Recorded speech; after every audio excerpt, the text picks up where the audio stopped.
nearly reaching half a century. So let us start this evening's program. First of all, let me thank all of you on behalf of Richmond Fellowship Society, Bangalore branch, for spending this afternoon with us. We planned a 1 hour program. If it is spilling over for a few minutes, I'm sure you would not mind. We know that this is a very important day in the event of the calendar of mental health across the globe. The importance is because we are celebrating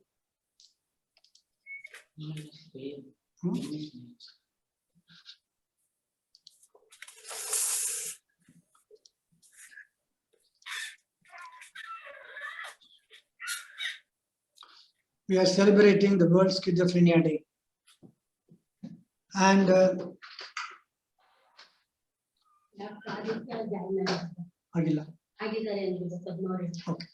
So kindly bear with us. We have 3 people presenting. I will go through the program in a couple of minutes.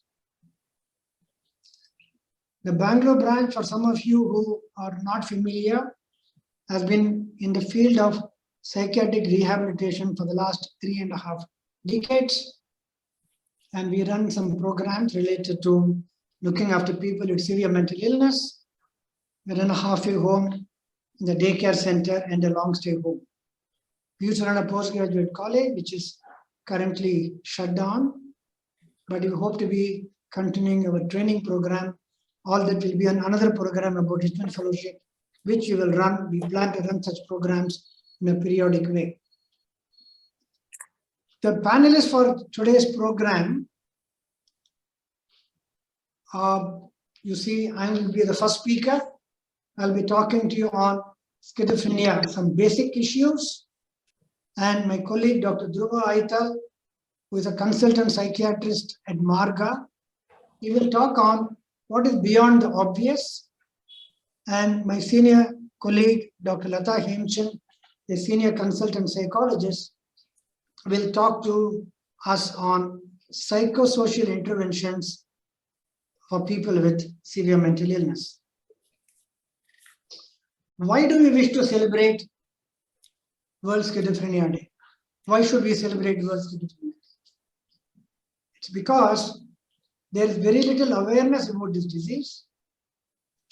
Most people do not understand what this illness is all about.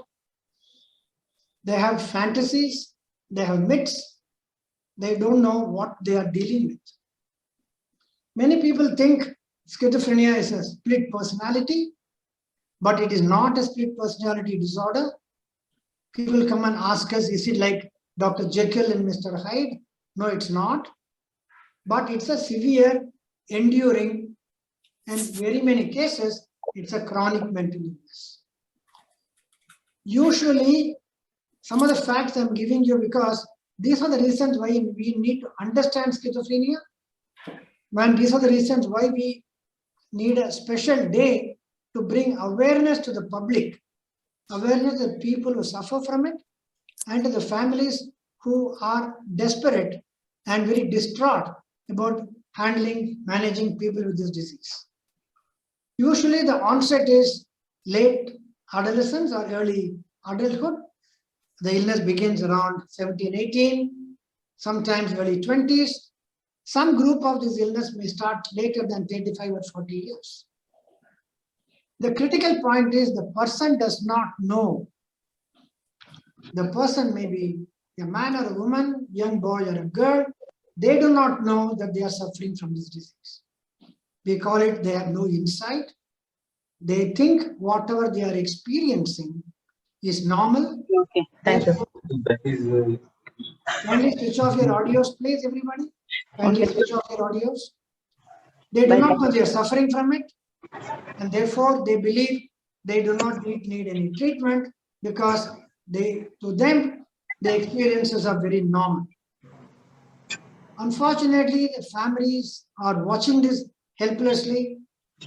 To a large extent, they don't understand the disease itself, and they are very helpless, and they are unable to take the individual for help. You might be aware there's a lot of stigma and therefore discrimination about this illness. People hide it. They don't want others to know about it. They think it's a kind of a problem which should not be known to other people. And it's a disease that runs a very long course, what we call a chronic course. End of the day, you need to understand it's a brain disease, and over a period of time, it causes brain cell loss. In fact, there is enough evidence to tell us the brain cell loss happens from the very beginning of the onset of the disease. More of it as we go forward. What are the common symptoms? Which I am trying to address this issue because this talk is primarily aimed at addressing it to students, family members, so that they need to know what are we dealing with. Some of the common symptoms are, because if you look into these symptoms, a group of symptoms, one should suspect that we are probably dealing with this illness, which requires care. Mr. Bilagi, can you switch off your audio, please, Mr. Bilagi? Similarly, Vijaya Subramani. Please. Yeah, please. All those, kindly switch off your audio. There's a lot of disturbance in the background. Switch off your audio, please. Changes in personal care and changes in hygiene. They don't care about their changing clothes, bathing, brushing teeth sometimes. They don't bother about their personal self. Sleep is almost always affected. They can't get to sleep. If they get to sleep, they wake up early. They do not know what to do. They are withdrawn and isolated. In some of the patients, in a school-going or a college-going student, you will definitely find a decline in academic work. Those who are already in the workspace, they find they are not able to function as well as they were doing some time back. Without any reason, they become hostile, especially to the family members. They become suspicious. They think people are watching them. People are talking about them, and they become fearful. You'll find them closing themselves down in a room, shutting themselves out for fear of being monitored, captured on the phone, and people will know what they are doing, what they are thinking. Some of them start hearing voices. Voices seem to come out of nowhere, from the space, sometimes from their internal organs, and they find it very disturbing, but somehow they seem to think the voices are real for them. At times they follow what the voices tell them, and they smile and laugh or talk to themselves without any reason. If you have any of those symptoms or a combination of the symptoms, suddenly they may become verbally, physically aggressive with no provocation whatsoever. So there are certain what we call components of this disorder. You will find in positive symptoms, we call them a group of symptoms that are called positive symptoms. I just talked about it. Mood symptoms, they have poor insight. They may feel anxious. Some of them feel very depressed and sad. They cannot explain why. Negative symptoms, more of it will be taken up by my colleague little later. Cognitive symptoms, again, this is something which Dr. Dhruva will talk about. I want to highlight only one point. Contrary to what we used to think about 30, 40 years ago, positive symptoms are not the first thing to appear.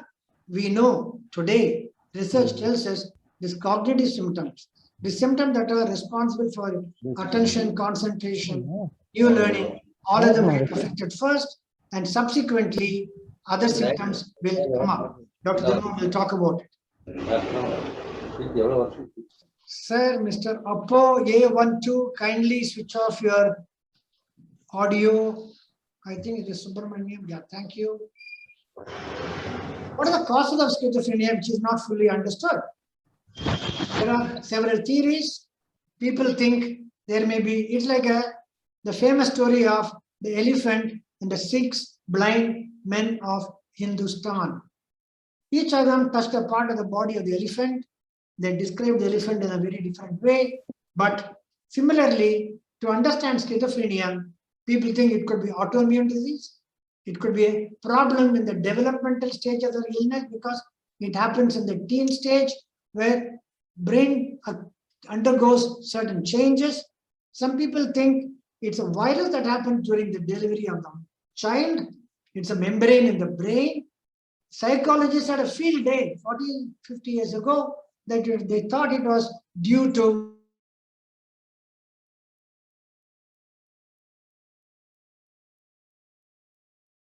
Sir, you got muted. Can you unmute yourself? We haven't heard for last few seconds.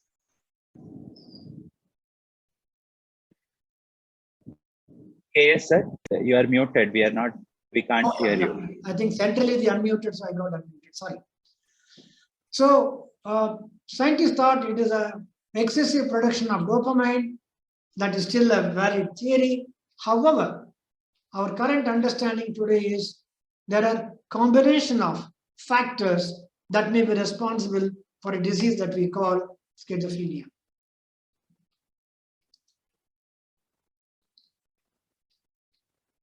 Now, this is one of my favorite slides when I teach. It is important to understand that when a person develops this disease, it starts somewhere when, let us say, our performance or the individual's performance is about 100% performance. Dr. Dhruva might touch upon what is a prodrome. Prodrome is a stage that shows some changes in the individual even before the illness actually strikes. The illness, let's say an individual has a first episode of illness, what we call a first episode at the age of 20-23, and the person gets treated, goes to the doctor and gets treated. In a matter of 4 to 6 months, the individual gets a good response and it starts getting better, gets back to school, gets back to college, maybe gets a job back, and the housewife is able to function efficiently back in the house. But if you notice, when you have the first episode, when you get treated, when you recover only after about 80-85%. You are not able to go back to near 90-95% of your functioning. Several patients, about 80 to 90% of the patients, depending on the various studies, they tend to discontinue treatment because of several reasons. They think it's not important. I'm normal. I don't need medication. I'm actually better. Therefore, I don't need treatment. My relative told me I don't need treatment because I'm feeling dull. I don't want to take medication because when I take medication, I believe I'm sick. I'm not sick.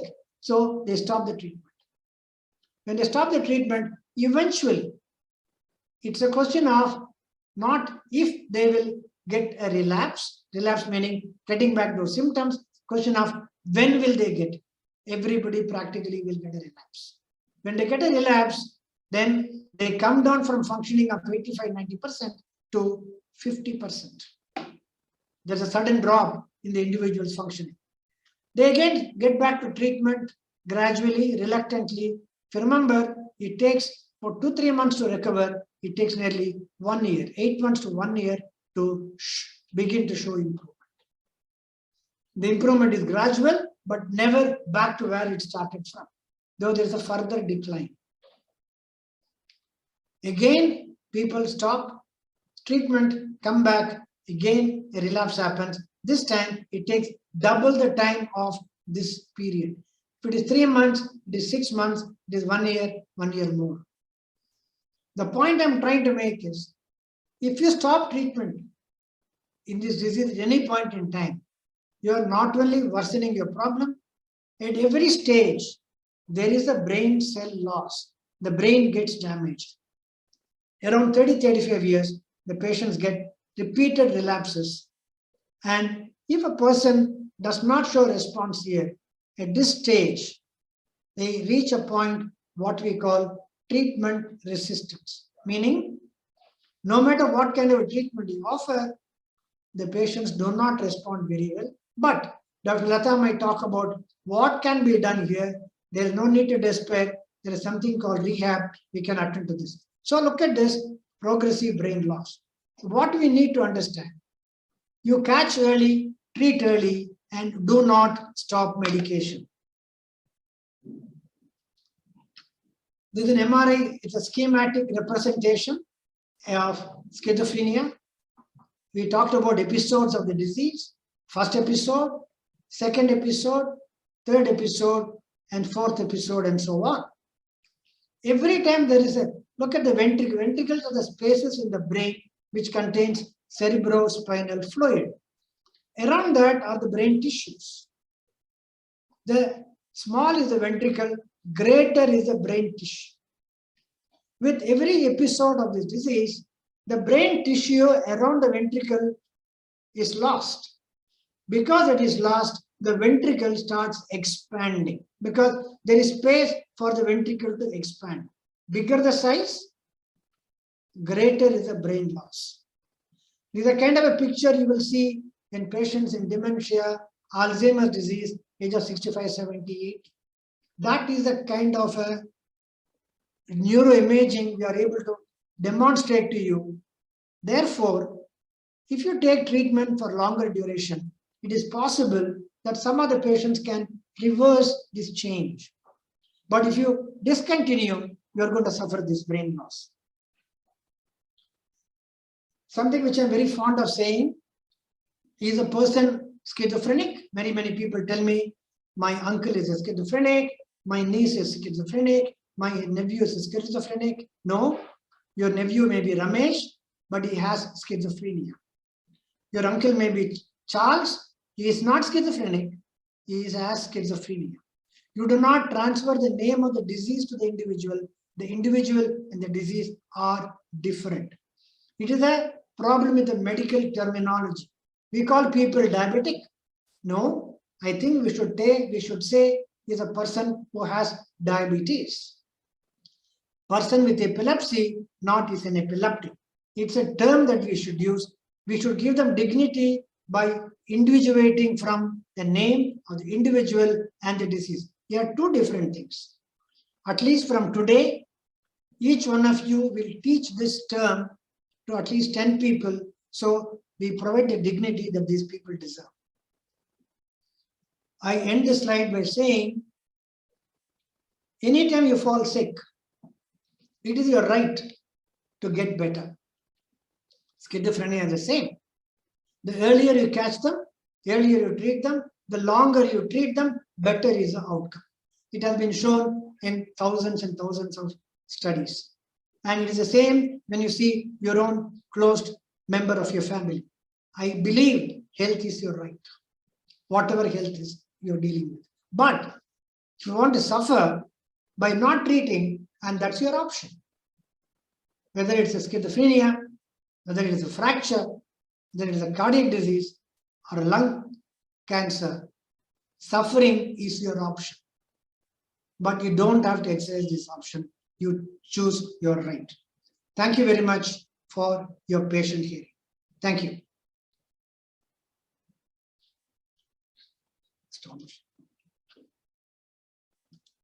May I now request my colleague, Dr. Dhruva, to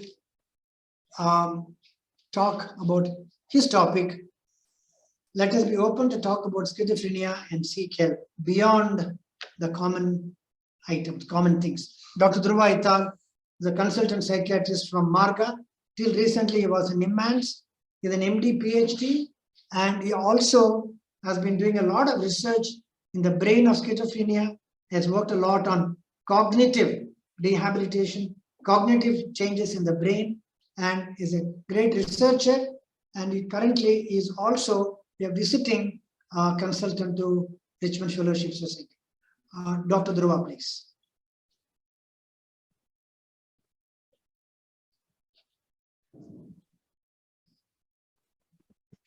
Thank you, sir. I hope all of you can see my slides. Yes. It has been an honor to be presenting alongside Dr. Kalyan and Lata. I have decided to talk about the things which are beyond obvious in schizophrenia. You may wonder why we psychiatrists have this fascination to talk about schizophrenia, because unlike other diseases, the prevalence of schizophrenia has been constant for many years, which is around 0.2 to 0.3%, which means 1 in 300 person may be affected. There are many other illnesses which are more common. Dhruva, just want to make one comment I forgot to mention initially. All those who want to ask any questions or clarifications, please put them in the chat box. Then we will take up the questions at the end of all presentation. Sorry, I should have mentioned. Please carry on, Dhruva. Thanks. No problem. So I was saying the prevalence of schizophrenia has been constant for many years, which is around 1 in 300 person getting affected.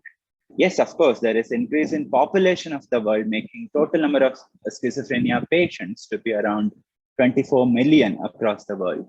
But why the fascination? It is mainly because when one person gets affected with schizophrenia, it is not only the person who suffers, but also the entire family. It may be the parents, it may be his wife, it may be their brothers and sisters, it may be their children.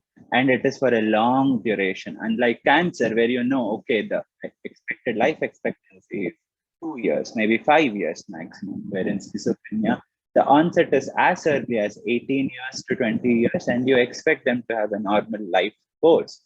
So the suffering is protracted and for a lot of people around. So it is the quality of so many people that is getting affected when there is one patient with schizophrenia. That is why we want many people to know about schizophrenia. I would be briefly talking about the challenging symptoms other than what Dr. KS has already spoken about, which are positive and negative symptoms. I'll be talking about negative and cognitive symptoms predominantly. Is there any role of addictions in schizophrenia? Whether any of the substances are known to cause schizophrenia, and how use of particular addictions, having particular addiction is known to worsen the course of illness. And as Dr. K has already pointed out, importance of early detection and treatment in schizophrenia.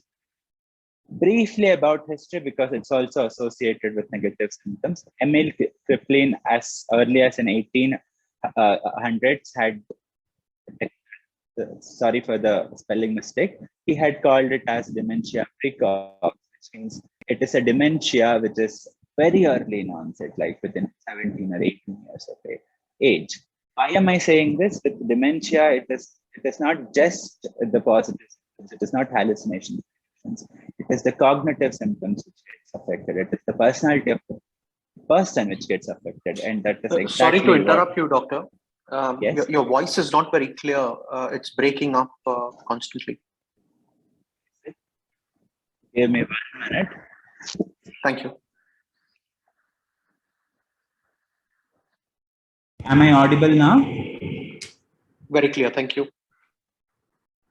Thank you so much. Thanks for letting me know. So, yeah. So after Emil Kraepelin, Eugene Bleuler, as early as 1911, had said that it has main 4 components, which is ambivalence, affect disturbances, association loosening, and autism. As we all understand, autism has a significant thing with understanding people in communication. So again, as early as in 1800s to 1900s, the understanding of schizophrenia was beyond just hallucinations, delusions, aggression that we think of these days, but it was more about having difficulty in thinking, difficulty in connecting to the people. Timothy Crow in 1960s divided schizophrenia as 2 types, type 1 with predominant positive symptoms and type 2 where the negative symptoms are predominant. What do we mean by negative symptoms? We call positive symptoms by that name because they have something excess to what is normally present. They hear voices which are not normally present in the surrounding. They have beliefs which are not shared by the other people. Whereas in negative symptoms, people lack the things which are generally present in all of us. It is all of us want to wish another when we see them on the way, or we want to at least talk to our close ones. When that intention to speak comes down, when they're speaking very little, it is called alogia. When similarly, avolition is a thing where intention to do any activity comes down. As simple as getting up and brushing the teeth, to going out to buying something in the market, taking responsibility and fulfilling it, maybe at work front or at the family level, that volition is affected. Apathy is a condition where it is their inability to sync their emotions with the surroundings. Say someone comes and breaks a bad news at the family and everyone is sad. However, they cannot bring themselves up to feel that sadness. It applies the same when there is a happy situation. Someone has, it is a marriage and you see that they're unaffected by the events around. And at times you may feel, why is that so? Why are they not feeling what I'm feeling? It is because by nature they have apathy. Because of the nature of the illness, they have apathy. And another significant factor, which is amotivation. Many of the families come and tell us, sir, it is just idleness. They just don't want to work. It is not illness. It is not schizophrenia. It is not anything that he is suffering from. He is just idle and do not want to do it.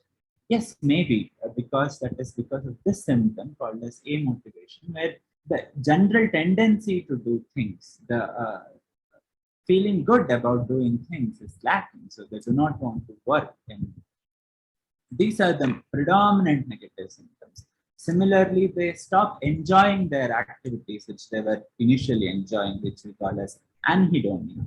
And then even at a thought level, they might not be able to connect to two trains of thought. If you're talking to them, you may feel, why is he going from one topic to another with no connection at all? All these are the negative symptoms. It is difficult to understand positive symptoms like hallucinations and delusions, but at least it is visible on the face. Like you see them talking to themselves, you see them smiling to themselves, you see them fearful. But negative symptoms are much more difficult to understand because there is nothing to see. You see just a person sitting quietly in front of you, not talking, not showing any emotions, not showing any interest in anything that they do. So it becomes difficult for us to understand what exactly is going behind their mind. Then comes the cognitive symptoms to worsen their condition. And it, as Dr. Kalyan Chandram already has pointed out, can span to many domains of our abilities, with, starting from memory, which has two components, working memory and declarative memory. Working memory is the RAM, because most of us know the computer system. Whatever is in RAM is working memory, and whatever we store in say hard disk in CPU for retrieval later is declarative memory. And we know that with schizophrenia, the working memory comes down. The ability to retrieve the previous memories comes down. New learning, anything, any skill that we want to learn is also reduced in schizophrenia. This may be shown if the onset of illness is in early teens.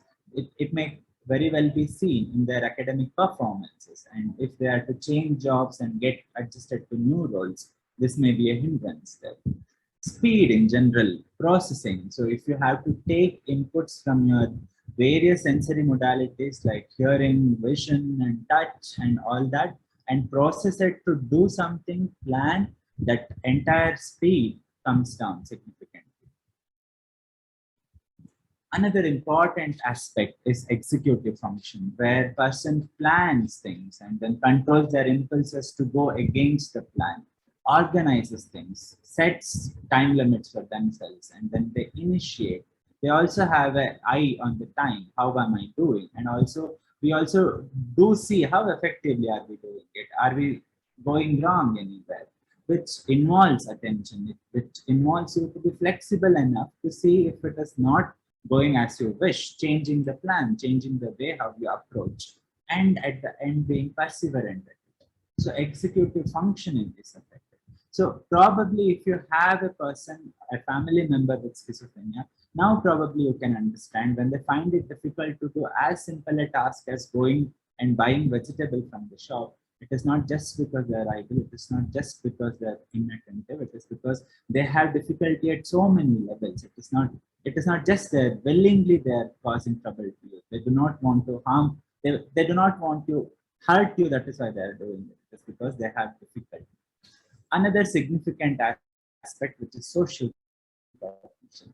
What is social cognition? It comes by default. We do not learn it. Of course, with education, it is meant to sharpen our skills. But what is social cognition? If I have to say it in general English, it is our ability to mingle in the society, to talk in the society, in a group of people, will say, understand whether they're interested in what I'm talking, to make it simpler for them and give it to them. And if they're hinting something, if they're obviously stating something, then understanding. See, language we all understand also based on the tone of the voice, also on the surroundings that they're talking. So people may say some things like in sarcastic tone, I'm all well, you know, while you know it is not actually well. However, people with schizophrenia, because of their deficits in the social cognition, might not understand sarcasms, might not understand ironies and metaphors that we all know in English. If you give examples in irony and metaphor, it may just not go to them. It is all because of one important deficit that they have, which is called as theory of mind. To put it in simpler words, it is about my ability to understand what goes on in other person's mind. If I'm to sit with my wife, it is my ability to, okay, she's thinking now is the time to have a coffee. It will not be right all the time, but I can sense what is going on in her mind. So that ability is called theory of mind. And it is known with extensive research that because of schizophrenia, this goes down. And then that is the reason, if you may feel in a group of people, patients with schizophrenia are not interacting as they are expected, that is happening because of the deficits in the social cognition. Then another important aspect, which is addictions in schizophrenia.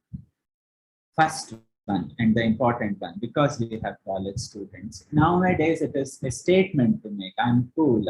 I'll smoke up. I'll use weed. Nothing will happen. All my friends do it, and it is just weed. You know, it relaxes. It improves my feelings, sensations, everything. Why not?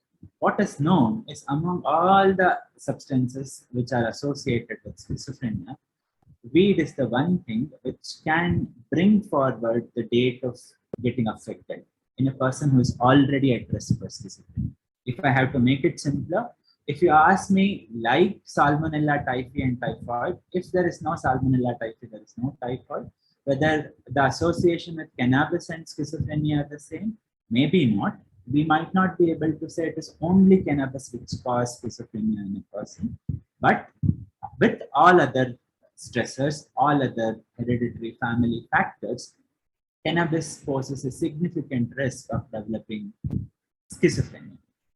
Nowadays, previously it was not so commonly available, things like ecstasy, phencyclidine, which we call as PCP. Now it is available in the market. In most of the colleges, I hear that it is freely available. There are peddlers. So it is also known to cause symptoms similar to schizophrenia. So as cocaine and amphetamines, which out of peer pressure, out of fitting into the groove of the youngsters, if you start, may end up having serious consequences. So as alcohol, along with many other symptoms, it is known to cause hallucinations and delusions, at times causing psychotic full-blown episodes and worsening the course of schizophrenia. Smoking. Yes, smoking, what is wrong? Most of the people do it, and then it is the most common prevalent addiction. What is wrong with smoking? It might not cause schizophrenia for all we know. Yes, I agree. But what it is known to do is it is known to reduce the levels of the drug that we use to treat schizophrenia. As a result, we may have to increase the dose of medicine, thus causing increase in adverse effect. However, no improvement at all. So it is what is important. Stay away from addiction, because if at all you are to develop schizophrenia, you are going to have a significant worsening because of any of the substances that you are taking. Only last few two slides, one about early detection and treatment. I will, as I was already telling you, it is not just one incidence that is known to cause schizophrenia.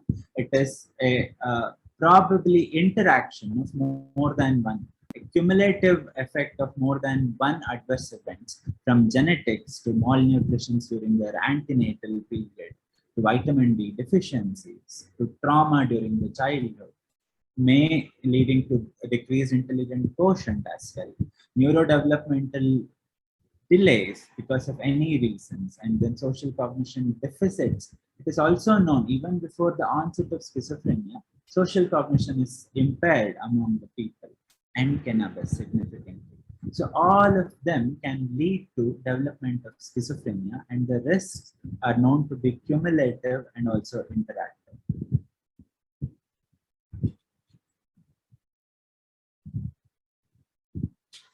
Prevention is better than cure, which we all know, which we have written essays since our school days. But what is the importance of prevention in schizophrenia?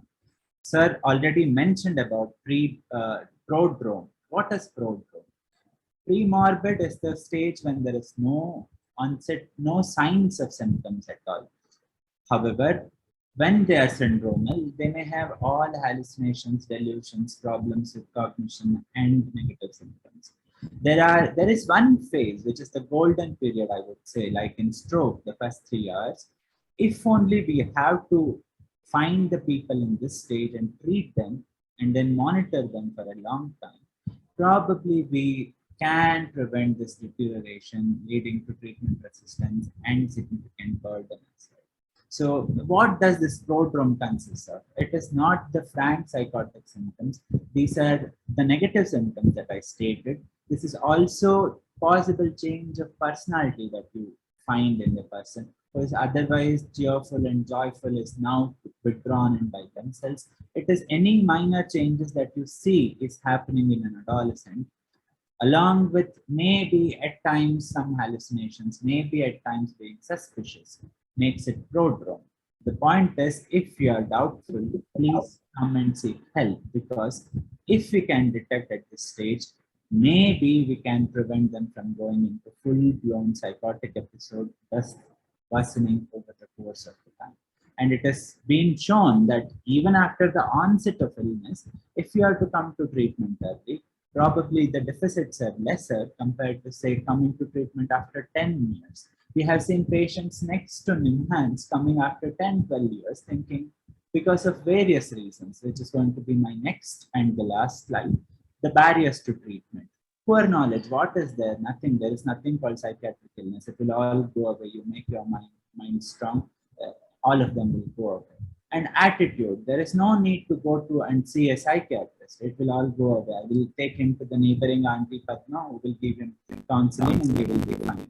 And the practice, okay, let me take him to Dargah nearby. Let me take him to one of the famous shrines nearby. Go to this Swamiji who can heal him.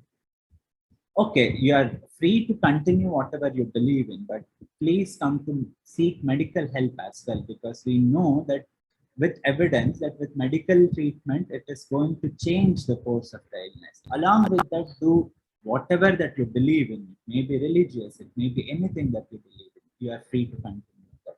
Stigma, why should I go to psychiatrist? They will brand me and the entire family as people with psychiatric problems. Let me not go there. See, the point is, when the illness worsens, it is you and your family who will feel the consequences, not the society. So please take one extra courageous step to not get bothered by what people may have to say, and then come and seek help. Adverse effects of medicine, Dr. K has already mentioned, and I know most of us would not complete 5-day course of antibiotic, and now here we are talking about anywhere between 5 years to a lifetime of medications, and it is obvious that there are going to be adverse effects, but be assured you can discuss freely with psychiatrists about all the adverse effects, and we will try and adjust the doses or even change the medicine when the adverse effects are not tolerable at all. And another important worry, what if the doctor gives me shock treatment? Everyone who walks through the door of the psychiatrist will get ECT. No, that is not the case. We do not give, particularly patients with schizophrenia, ECT at the first go. It is not the indication for ECT, unlike depression and suicidality. We do give ECTs when it is life-saving in schizophrenia, like when they have suicidal tendencies, when they are not eating for days and by themselves and maintaining odd postures, and they become treatment resistant. Only then we consider giving ECT, which is not like how it is shown in movies, under anesthesia, after taking consent from the family. It is not a punishment that we give for patients with schizophrenia. It is definitely something, a treatment that is known to be more effective when all the modalities fail. And it is also human. So to summarize, it is more than just hallucinations and delusions. Cognitive My cousins are home. make it difficult for My cousins are home. to engage in day-to-day activities. Addictions at times bring forward the date of getting affected and worsen the course. Early detection and treatment can be life-changing. So let's be open to talk about schizophrenia and seek help.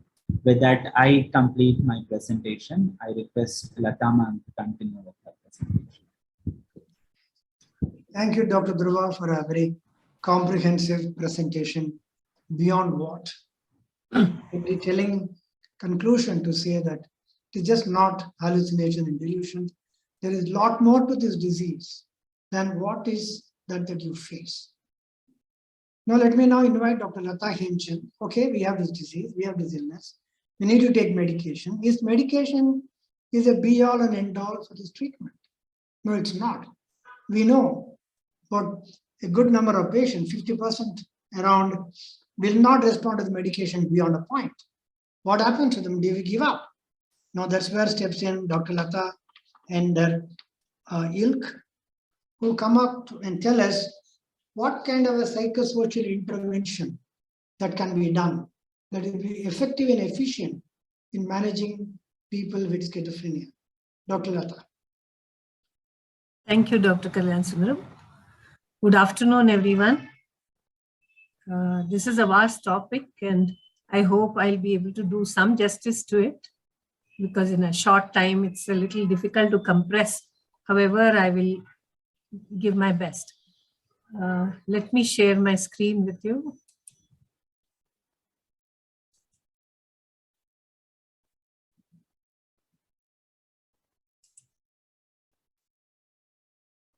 Is it visible? Not yet. Not yet. No.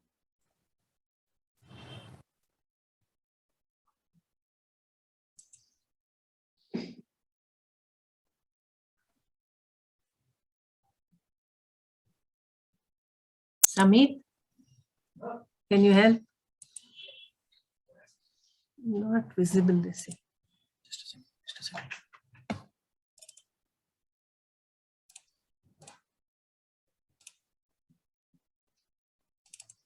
Every time I do it. Yes. There you are.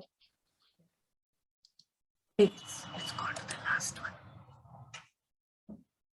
It's first the last one. First slide. This is the last slide. This slide you want? Yeah. Okay. Yeah. Can everyone see now? Is it visible? Yeah. Okay. All right.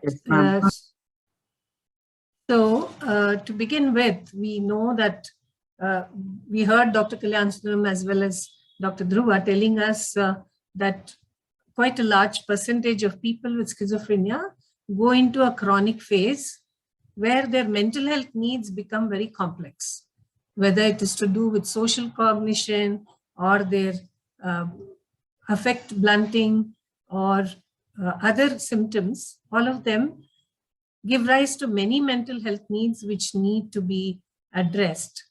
And they also sometimes have severe negative symptoms which impair their motivation, which is the most difficult thing to handle in therapy when we are trying to help clients when they're amotivated. That's the most difficult thing. Their ability for self-care and activities of daily living also becomes difficult. So what would be the goal for psychosocial interventions? As both the doctors talked about, is the pharmacological treatment, which is the main line. So we need to make sure that it is optimized in the sense that the drugs that the person takes should be most effective. So for that, we need to see that they can regulate their emotions, they're able to cope with their life stresses in a much better fashion, and also adhere to the drugs that have been prescribed for them. So like Dr. Kalyansundram mentioned, very often people have a very negative attitude towards taking drugs, and often they discontinue, which leads to so much of more, severity of the symptoms and the continuation of the chronic course. So we need to make sure, even as we try to help the clients, how important the drug treatment is. Then improve their social and cognitive skills, because we know if you meet a person with schizophrenia, the most striking thing would be that he or she does not meet your eye. He does not respond to you. Even when you greet them, sometimes they may not greet you back. And like Dr. Dhruva said about the cognitive skills, so their attention, concentration, memory, all these aspects are affected. So the interventions would be focused on how to improve these skills. And then help them in recovery. So what do we mean by recovery? By recovery, what we mean is we are able to empower them so that they can live a better life, or they can exercise their rights to education, rights to employment, and also to get married, to have relationships. I think when we look at people with schizophrenia, we don't think beyond just symptom relief. Very often that gets more importance than all these other normal aspects of life which get ignored. And we also need to focus, when we are trying to help psychosocially, to see how to prevent relapses. And finally, reducing stigma and improve access for them to live a better life. So all these would be the goals of the psychosocial interventions. So how do we plan for these interventions? I think the socio-cultural context of the client plays an important role, especially including the family members, because they are the ones who support the client and who have to be integrated in as partners in the treatment, which definitely makes it more effective. Now, even before I go into the components of what we do in psychosocial interventions, I think as a person who's been working in this field for last 35 years, I would say the attitude with which we go into helping these people is of more importance than the techniques we use. Of course, techniques help us to help the patients better. However, I think the attitude is much more important. So how do we look at these people when we approach patients with schizophrenia? How do we approach them? What kind of attitude do we have? Are we judgmental about them? Are we, not accepting of their weaknesses? How do we approach them is more important, because as like I said, I've worked in this field for a long time, and there is a big difference when we do therapy with, let's say, an anxiety or depressed patient and with a person with schizophrenia, because the responsiveness, Dr. Dhruva was telling you about the negative symptoms. So how they respond in a social context or with another person, that gets so badly affected that the therapist has to be tolerant and patient and empathic towards the condition, which is what I was talking about. The right attitude is extremely important here. So we have different kinds of interventions. It could be individual based. So among the individual based interventions, the behavior modification technique and behavior therapy, cognitive behavior therapy for psychosis, cognitive retraining techniques, and cognitive remediation, and so on. All these are for when we do it on an individual basis. In the group setting, we usually focus on social skills training, which requires, like we discussed earlier, one of the big problems in schizophrenia is that their interaction with others gets badly affected. They are not able to be assertive. They are not able to express, articulate their needs. So they need to be retrained for these skills or negotiating skills. For example, let's say the person with schizophrenia is traveling in an auto. If the auto driver is going to cheat them, they will not be able to negotiate with him to say, you give me the correct fare or you put on the meter and so on. So how to make them, how to train them in negotiating, then in crisis management and in anger management and so on. So all this is usually done as a group activity, because there they're able to use role plays and use others for feedback for their interpersonal interactions. Then finally, family intervention is also a very important part of psychosocial help that we give, because families are the ones, like Dr. Dhruva said, most affected. And for a long period, the burden of care is quite a bit for the families. So we need to work with the families. First of all, I think they need to be educated on what this illness is, what should they expect, how much of improvement.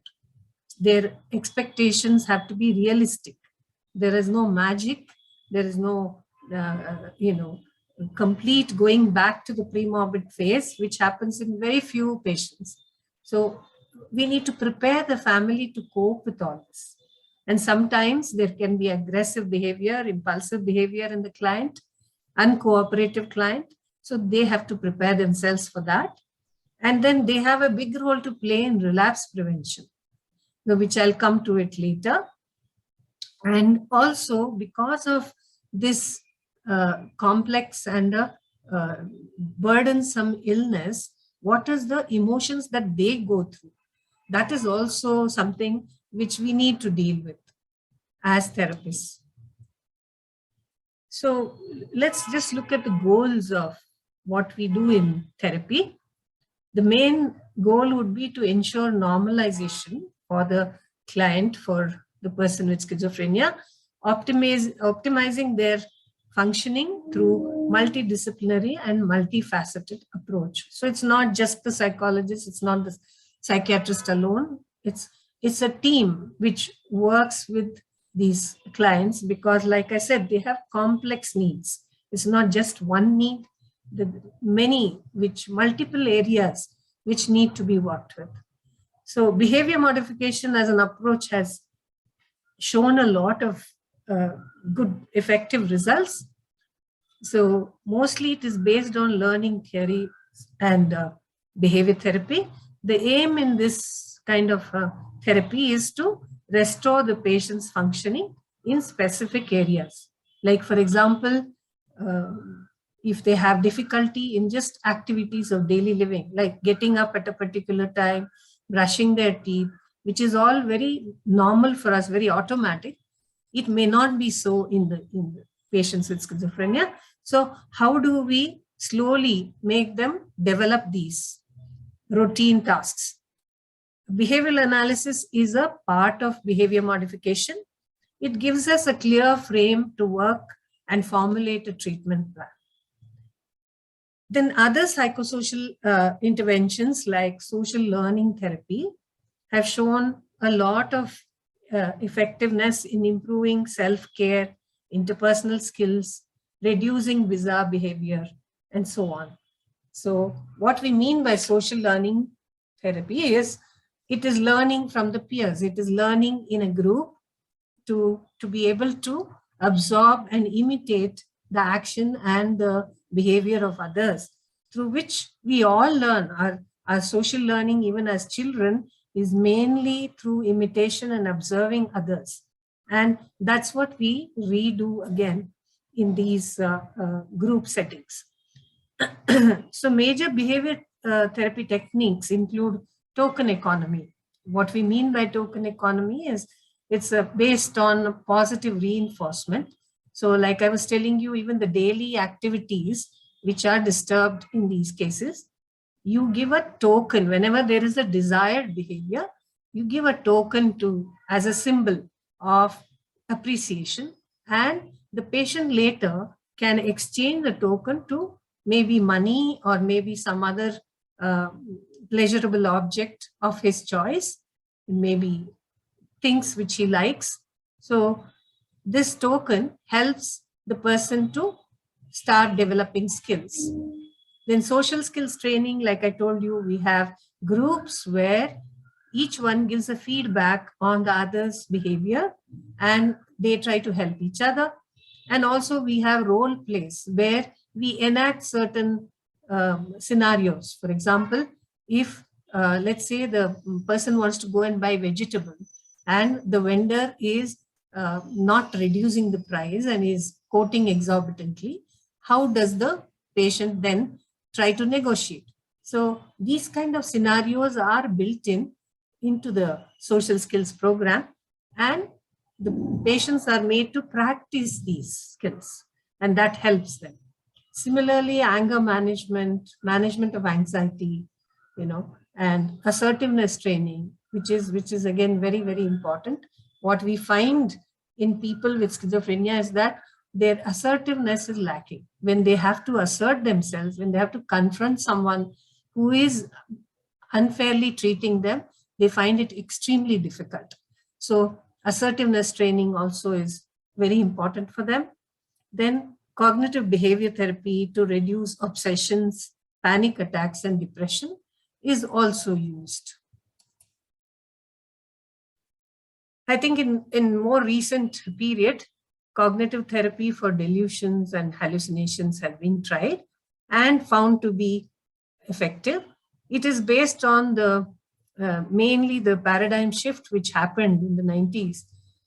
Earlier, we used to know that schizophrenia is a biomedical disorder, and therefore the scope for psychosocial intervention is very less. But acknowledging the plasticity of brain, that is, the brain has the ability to expand or be more enhancing of the functions.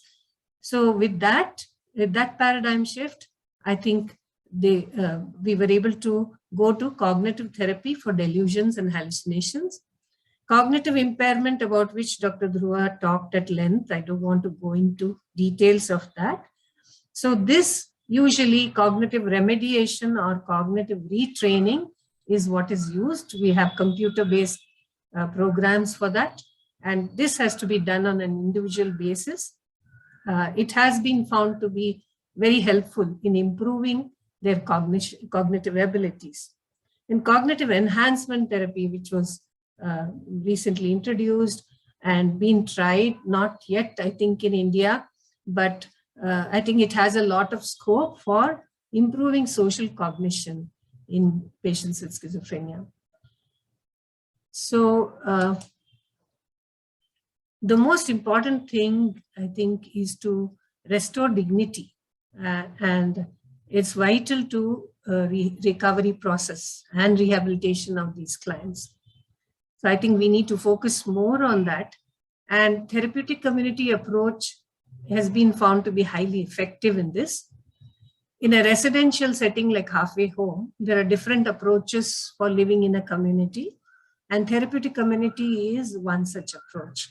So what is done in therapeutic community is the day-to-day experience of living and working together becomes the way to therapeutically work with these clients. So the living and learning experience, that is, they live together, learn from each other, share responsibilities, and they're able to improve on their skills as well as on their symptoms. The work on therapeutic community rests on the core principles of sharing responsibility, of flattening hierarchy, and mutual acceptance.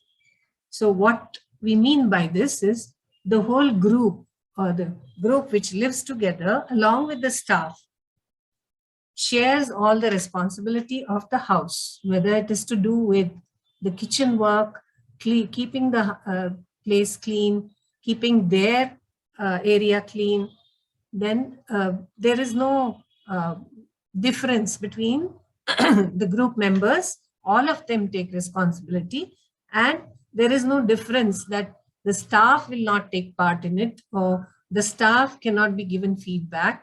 So there is also feedback mechanism where group members give each other feedbacks about their behavior, about expectations, and so on.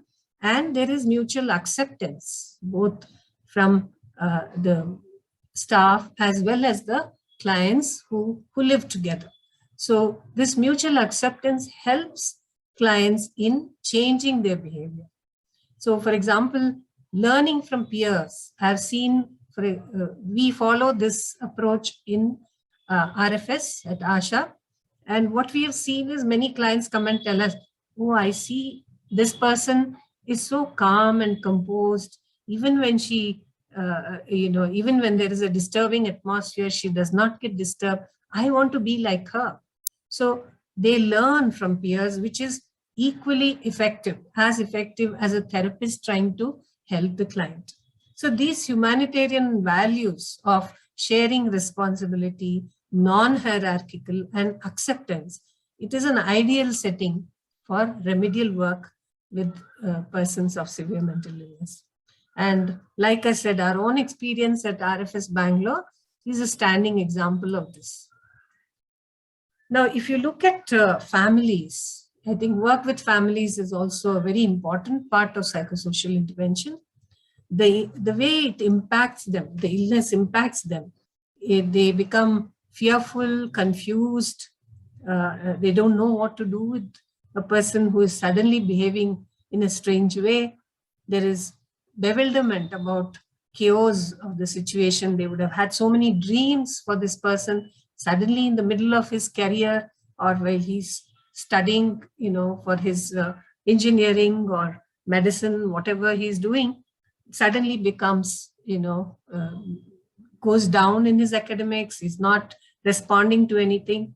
So they feel shocked by the whole thing. So sometimes they start questioning whether, have I been a good mother? Have I been a good spouse? Or even as a child, have I taken care of my parents, and so on? The guilt, they go into the guilt trip. And then sometimes they hope that the behavior will just go away.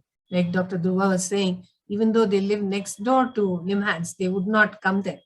They postpone, or they say it may be just a midlife crisis, that's why he may be feeling a little depressed. I don't have to take him to a doctor for that. Or it is an adolescent rebellion, or that there are changes in life and therefore the client is like that. So they explain away the behavior as normal and they trivialize it. Common reactions that you find among family members is sometimes they blame each other. For example, the parents, it's because of your family, it's because of my family, and so on. There are, these blame games. Then there is anger that, why should this happen to me? I have been such a good person. How can things go wrong for my child? Then disappointment. They might have had a lot of dreams for this person. Suddenly all those dreams come crashing. So there is sense of shame. They want to hide it from other people. They don't want to accept that there is a family member who has this schizophrenia. Then there's helplessness and denial. So denial especially, is something which is a barrier for any treatment or taking charge and dealing with the illness.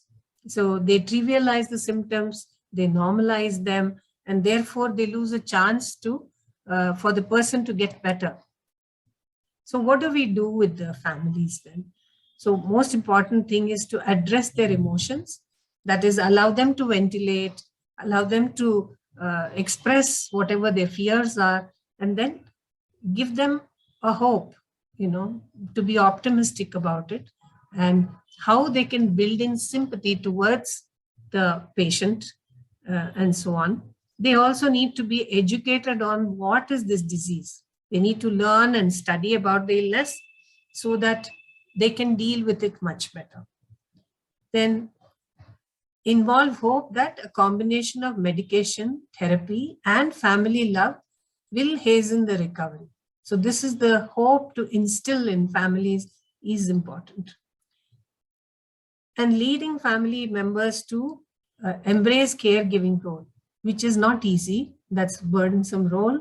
But if they can learn how to manage crisis situations, how to deal with the patient when they are aggressive, how to look for early signs, and so on. So then they will be able to take charge of their caring role in a much more empowered way. And finally, relapse prevention. Like I said, one is to educate them about, what are the signs to look for when the patient becomes sleepless, restless, or what are the early signs of showing the relapse. So that they need to recognize, they need to know. And most importantly, about expressed emotions. So what do we mean by expressed emotions? There's a lot of research which has gone on this topic. It's been found that families who make a lot of critical comments about the patient, or they have over involvement, they are all the time trying to make decisions for the patient, not allowing them to be independent, always trying to hover around, like they say helicopter moms, those kind of behavior where they're overprotective, over involved, or they are very critical, they show some amount of hostility. All these trigger off symptoms, and relapse can happen again. So we need to educate the families about how to modify their attitude towards the clients so that these relapses can be avoided.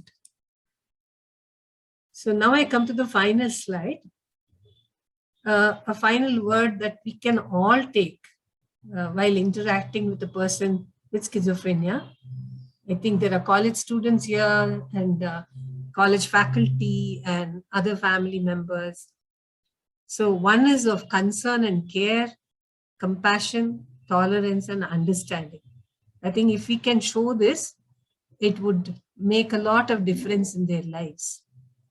And we need to stop stigmatizing. I think all of you who are listening to this, I think should go out and be advocates that people with schizophrenia are also people who need to have a better quality of life. They have their rights, and we need to help them to fulfill those rights. Treat them with dignity, because very often, they get made fun of when they go into social functions, or they are looked at stared at in such a very negative way. So I think we need to treat them with dignity and allow them to exercise their rights, whether to have relationships, whether to get employed. I think we need to create these opportunities. With that, I close my talk. Thank you very much.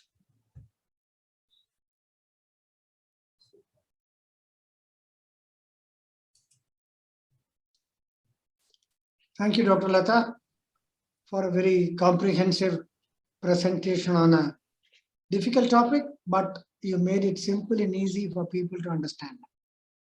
There are some questions that have come up in the chat box. So let me go one by one. We have about another 15-20 minutes. We have spilled over, but I think the interest is still there. One of those rare occasions, and all those who joined us in the beginning, they continue to remain with us.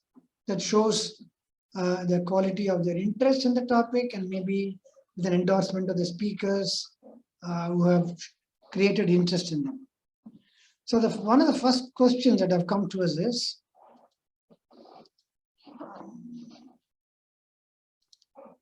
where the long-standing illness of an individual over a period of time, will it turn into schizophrenia? The answer to that is, we do not know what the original disease is. What does the person mean by long-standing illness? Whether this illness itself not opening.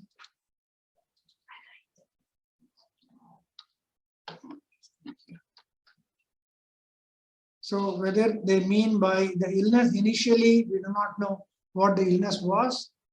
But if a illness is continuing over a period of time, if it is chronic and continuous medication being essential, if they discontinue and medication discontinuation results in relapse or a similar kind of symptoms, probably we are dealing with a long-standing illness which probably was schizophrenia to begin with.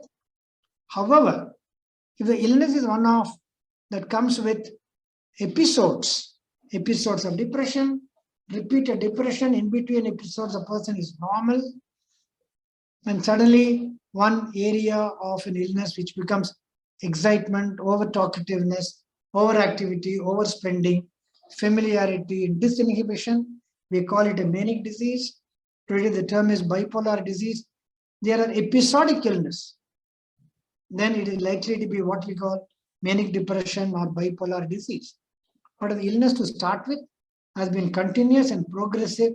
Perhaps we have been dealing with schizophrenia to begin with. Can food supplements like NutriCare help mental patients overcome, improve deficiency in their brain? Dr. Dhruva has delved into the brain of people with schizophrenia, and I'm sure he will tell us, will food supplements improve the deficiency in the brain or body? Dr. Dhruva. I wouldn't say that there are some evidences that omega-3 fatty acids and all are helpful, but directly like NutriCare, I don't know what are the contents of NutriCare. There are definitely vitamin D if there is deficient, supplementing that, B12 deficiency if it is there, supplementing that. All of them are known to help in recovery of the illness, but it is not that it is curative in any way. It will help in improvement of the symptoms. If the treatment, with treatment, if there is no response, it is known to change that pattern, but not like make the schizophrenia go away anywhere. The message Dr. Dhruva is giving is it is not a replacement. It's an add-on. It will not harm provided the contents are not toxic, and taking them like omega-3 will not hurt. My son is 22-year-old having severe OCD, anxiety, behavioral disorder, etc. diagnosed in NIMHANS in 2013. Sorry, I actually want to know a place where I could keep him for rehabilitation. Now, I think a long-standing illness which does not respond to medication, which causes disturbance over a period of time, rehabilitation is an aspect that needs to be considered. Dr. Lata did mention in detail about what can be done in rehabilitation. This person can get in touch with any rehabilitation center that is available in Bangalore. We also run a rehab center in Bangalore called the Richmond Fellowship. And if your treating doctor refers this person to any rehab center, the center will evaluate and decide the usefulness of an individual, whether the person will benefit, and then they will advise you whether rehabilitation will be beneficial, and certainly wherever you go, an appropriate place, you will definitely get some benefit for your son. In spite of my early diagnosis, in spite of timely diagnosis of paranoid schizophrenia, regular treatment with top doctors, patient is always disturbed, highly restless, long-term effects of Lamitor, Qutipin, aripiprazole combination, etc., etc. There is an increase in sugar levels. Please advise and guide. Is a member from Amend, Dr. Dhruva. Yeah, about the combination, I think that would be advised by your treating psychiatrist, and if they are advising it, I think you should follow what you have been advised to take, and then I believe there will be indications for combination of drugs. And whether that will increase the sugar levels, some of the psychiatric drugs are known to impair the sugar levels, but the understanding is it is not just the drugs. Along with that, the lifestyle. Because of negative symptoms, people will not work out, they do not move around. In general, physical activity comes down. Medicines also cause increase in appetite and weight gain, which also in turn has an effect on sugar level. So if you directly ask me what are the chances that only medicine is leading to impairment in the sugar level, I do not have an idea. But the spectrum of this, the inactivity, the weight gain, medicine all together has tendency for people to develop diabetes, which can be prevented if they are actively working out, following the diets. I just want to add, yes, there are chances. The only way to understand is to have a periodic health checkup, to see every 6 months whether the person is vulnerable for developing diabetes or sugar issues. If there is a family history of an individual, the person is obese, as he has mentioned it, so therefore you get it done periodically, then we can look into that and catch it early. Do psychiatric drugs cause kidney problems? Would like to make a comment, Dr. Abdullah? As a whole group, it is difficult to comment because lithium is known to cause some effect on the kidney, not in a dangerous way, but in some people over long-term use, there may be effects on the kidney, but not the antipsychotics. They are otherwise very safe for kidney, if I can make that comment. Yes, as a class of drugs, psychiatric medications do not cause kidney disease. But very rightly pointed out, if the person is on lithium, which is commonly used for bipolar disease in several patients, it is always better to monitor not only serum lithium level periodically, we would also recommend that you check your kidney functions over a period of time. If there is any semblance of some impairment of kidney function, we recommend that we discuss it with a nephrologist and see if it is possible to change the medication from lithium to something which does not cause possible kidney issues. How to treat side effects of antipsychotic causing constipation? Now, some of the psychiatric medication can cause constipation. So the one I would normally recommend is, instead of going for drugs straight away, drink plenty of water, have some roughage in your meal, have your vegetables and fruits. I am fond of saying, have a banana at bedtime. I have it every day, which is very beneficial. And I also recommend when you wake up in the morning, if you have constipation, have a large glass of warm water with a couple of drops of honey and a lime. Try to use general measures to take care of your constipation rather than getting used to anti-constipation medication. Once your bowel gets used to these medications, then it will want it, because the peristalsis becomes slow and it will need a stimulant to create a peristalsis. This can happen over a period of time, especially for the elderly. So roughage, fruits, vegetables, walking, exercise, lifestyle first.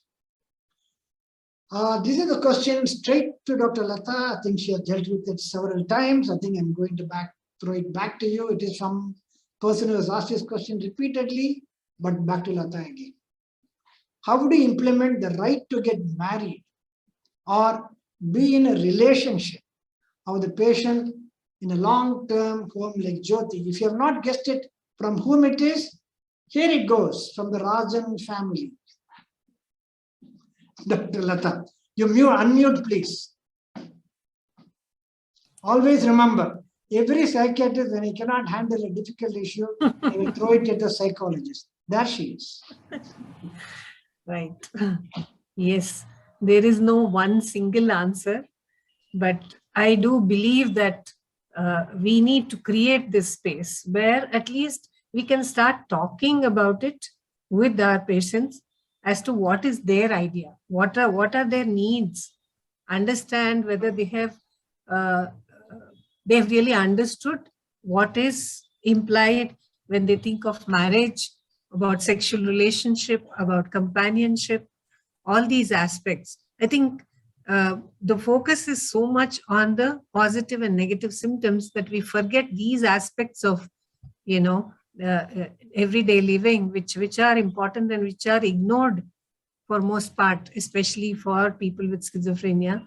So I think first, we did a research ICMR research in RFS, and we found that even talking about this is not done.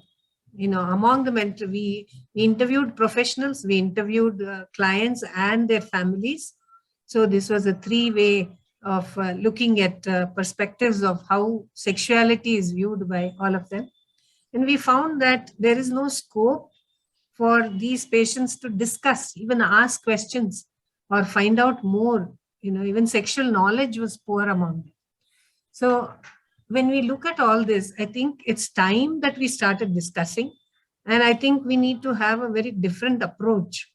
So I agree that there is no one single answer.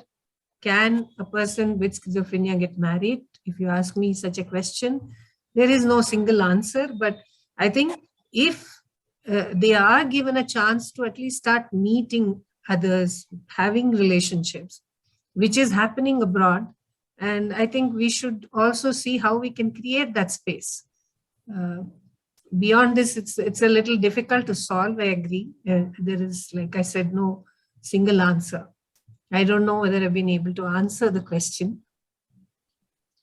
It's not a very easy question to answer. It varies from person to person. And to create a relationship issue in a rehab setup, it's not very easy. And it is not a question of just getting married. There are several involvement, several concerns about marriage. I think each has to be taken on an individual basis, discussed at length with the family members. And Dr. Lata very rightly pointed out, in our ICMR research, we realized not many professionals even address this issue of marriage and the relationship with the patients. And the patients find it difficult to bring up the topic on their own because they want somebody to listen to them. They want somebody to give them guidance and advice. It's an involved issue. I think it is something that we need to sit together, professionals and family members and patients themselves, to take a decision based on individual needs. Last question, I think, from the chat box. I've got a couple of questions after that. We've got a few minutes more. What is the best antipsychotic medicine and what dosage is required to treat predominantly negative symptoms? The question literally is there a magic bullet, Dr. Dhruv? For negative symptoms, unfortunately, answer is no. There is no magic drug with which we can cure negative symptoms. Unlike positive symptoms, where there are many drugs which will help in reducing the positive symptoms. Yes, there are some evidences that second generation antipsychotics like amisulpride in low doses, aripiprazole, clozapine to some extent can help with negative symptoms. I will not go into the exact details because it is not a professional discussion and it is aimed at family and then the student. So yes, there is a hope that some of them will help. What has the maximum evidence is the psychosocial intervention, as rightly Dr. Lata has pointed out. Various cognitive behavioral techniques, various stimulation techniques from the family, from the society, that is going to help the best. Some extent, even brain stimulation like TMS, TDCS, which are still in the which are not evidence-based, FDA-approved indications. Yes, there are research happening in that direction. I think you're absolutely right. There's no magic bullet for negative symptoms, but I think when we deal with or when we come across negative symptoms, patients do not respond. I think exposure to psychosocial rehabilitation methods definitely play a better role than medication alone. So combination of, and also you have to decide whether any of those current medication can contribute to this negative symptom like picture, whether they need to be modified or changed. So there are multiple approaches one can look at it, but there is no single medication. Lata, one question to you. What do you think of creativity and mental illness? People say those with mental illness are creative, or is it those who are creative, they are prone to mental illness? There are many, many examples in our social lives. People around us, we have studied about them. Do you have anything to say about this? It is not a question of anybody, it is of me. Okay. Well, I think there is no association as such, but creativity can independently be there even among people with different illnesses. It doesn't matter. And yes, there are enough examples in history, like Van Gogh, like others, who have had psychotic illness and yet been extremely creative in their life. So illness need not take away your creativity, but are all people who are ill going to be creative? That may not be true. So I think they are two independent things and they can coexist with any person. Absolutely, they can coexist perfectly right. One question to you, Dr. Dhruva. People often ask us, how long to take medication? Is it lifelong? Would you have any clear answer to that? I'm talking about people diagnosed with schizophrenia and precisely chronic schizophrenia now. With the chronic schizophrenia, the answer is unfortunately again yes. You may need to take medicines for lifelong, but might not be in the doses that we give in the acute episode when they are extremely disturbed. We will try and reduce the dose to minimum that is required to keep the symptoms at bay, also that is tolerated because of the side effects. So we may reduce the number of medicines, we may reduce the dosage, but yes, keeping at least one antipsychotic for the longest term is going to help preventing further relapses as well. Yeah, I think that's a very correct way of putting this across. People often ask, before we write the first prescription, even before the ink, as I call it, dried on the prescription pad, the question they ask is, how long do you need to take the medication? They come and ask after 6 months, after 1 year sometime, do I continue? I'm not right. Please remember, people ask us, is there a cure for this disease? What kind of a chronic medical illness do we cure? Do we cure kidney diseases? Do we cure diabetes? Do we cure hypertension, high blood pressure?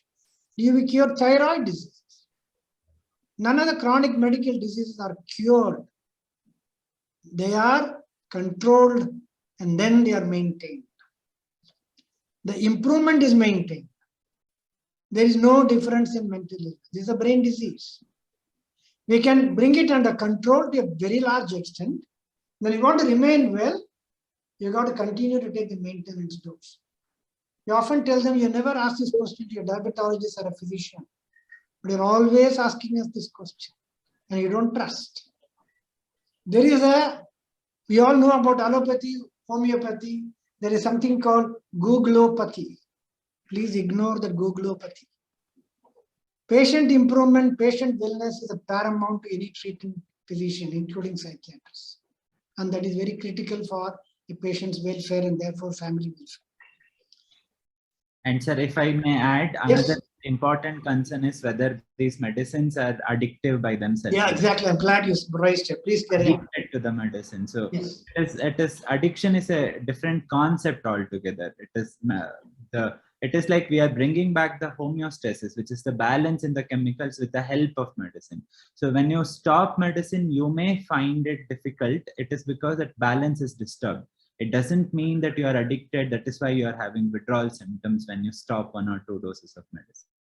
So it definitely is not a state where the medicines are changing your brain and then having effect on your body. No, whatever already there is problems in the brain, medicines are trying to help it, and the moment you stop it, that problems are there. So that is the difference between it. Absolutely right. The same way I asked them, is your diabetes medicines addictive? Is your hypertension medicines addictive? You discontinue, you get your symptoms back again. So I think we have to understand it's a medical problem, it's a medical illness, it's a brain disease. We cannot afford to be casual about it because we need to maintain the health in homeostasis that Dr. Dhruva pointed out. So we have almost come to an end. As I normally ask, what is your take-home message? Dr. Lata, what is your one take-home message in this meeting? Unmute, Lata, please unmute. All of us need to work towards mitigating stigma, and I think let all the people work towards this and give our patients with schizophrenia a more fulfilling and a more better quality of life. Thank you, Dr. Lata. Dr. Dhruva? I would say it is overwhelming to see such a good response to this program. And my take home, my message from my side for all of you to take home is getting diagnosed with schizophrenia is not end of the world, but shutting your minds and saying, okay, I will not go and seek help is the end of the world. So please let us, please come to us. Let's discuss about the options of treatment. Thank you. Okay, let me wind up by saying there is a concept we professionals call DUP, duration of untreated psychosis, which is the longer you delay the treatment, the lesser is the response that can be expected. So catch early, treat long. Remember, long is long and not long enough. Let me wind up with a small little story that's happened this afternoon. I was finishing my clinic today, this afternoon. My secretary comes and says, someone has come to see you, sir. So the someone walks into my room, gives a huge grin. I said, do you remember? Of course I remember. I remember him because I saw him first in 1976, 46 years back. When I had just entered, I was a faculty at NIMANS at that time. He saw me as a young college student at that time. Finished his degree, got married, got into IT, worked in several years, discontinued medication a couple of times, and he realized he should not. And he rose to a position of being a manager in a multinational company. Only daughter. He comes to me periodically, every 2 months, every 2 or 3 years, just to tell me, doctor, thank you. I want to say thank you. Can I hug you? Hug and go. This gentleman came to tell me today, because previously he came about 2 years ago, and I said, I'm going to Melbourne, New Zealand to my brother's sister's daughter, and I wanted to tell you my daughter got married, she's in London. Please tell me the medicines I'm taking will not get discontinued. 46 years. What does one say? Is an example of being healthy. Is an example of steadfastly remaining well. He came to tell me, I told him all about him and his family and his wife and the daughter and the marriage, his engagement to the daughter. And he said, how much do you remember? I said, you trigger good memories in me. So the message is 46 years or 4 years or 6 years, it does not matter. What matters is your health. I wind up by saying, health is your choice. Suffering is your option. You take the pick. You want to remain healthy, I tell them below your neck. Please remember, one thing above your neck is the most important organ in your body. Thank you very much for listening for nearly more than 90 minutes on a very important day, World Schizophrenia Day week. And you all make a difference. And we all make a difference jointly. Thank you. This is not the last time. We will meet you again on different topics, different engagements, and different learning.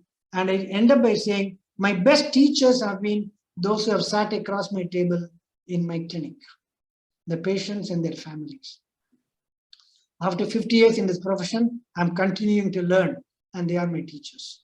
Thank you very much. Have a good day. Have a good weekend, everybody. Thanks. Thank you all. And thanks to my fellow panelists, Dr. Lata and Dr. Dhruva, and greetings from my colleague and CEO, Dr. Aditya, who could not participate because he's busy somewhere else today, but he sends his greetings and wishes, and all my team from our family of Richmond Fellowship in Bangalore. Thank you very much. Thank you. Thank you.